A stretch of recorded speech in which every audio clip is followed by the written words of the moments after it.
Donc les évitants vont plutôt être attirés en général par les anxieux. Parce qu'eux ont justement cette capacité à s'attacher qu'eux n'ont pas. Alors évidemment, ça va donner quelque chose de très compliqué et ça peut donner très vite un couple toxique ou des relations toxiques, même si elles sont amicales, mais encore plus en couple. L'évitant va donner évidemment aux autres et à la personne anxieuse ce dont lui a besoin. Comme tout le monde, hein, on donne toujours ce dont on a besoin aux autres. Et donc l'évitant va donner à la personne anxieuse de l'espace, de l'air, de la liberté. Il va lui dire: «Tu es libre, tu es libre de faire ce que tu veux». Il ne sera pas jaloux, il ne sera pas possessif. Il va lui donner tout l'espace et tout l'air dont la personne a besoin. Non, il va donner à la personne tout l'espace et tout l'air dont il croit que la personne a besoin. Le problème, c'est que l'anxieux, c'est le contraire. Elle a pas besoin d'air, elle a pas besoin d'espace, la personne de type attachement anxieux. Elle a besoin au contraire d'être rassurée, d'être dans un cocon. Elle a le besoin inverse.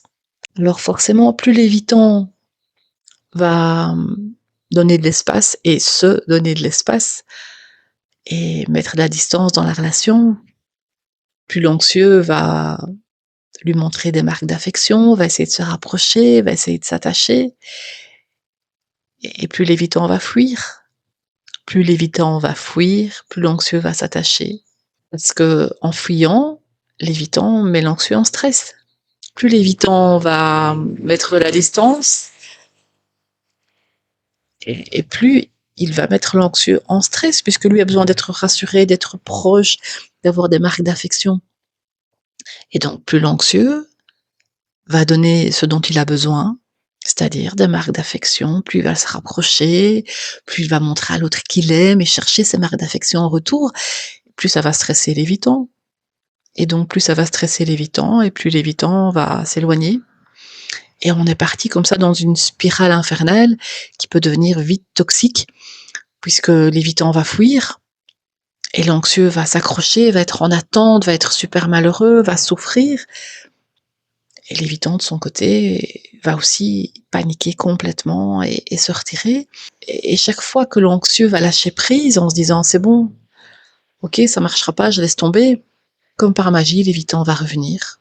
Et donc l'anxieux va se dire: «OK, c'est bon», il va revenir vers lui, il va accepter puisque lui, il a abandonné, que lui, il a besoin d'amour, il a besoin de l'affection. Donc il va accepter de reprendre l'évitant. Sauf que dès qu'il va rentrer de nouveau dans cette intimité, dans cette proximité, eh bien, l'évitant va de nouveau s'en aller en recréant le stress.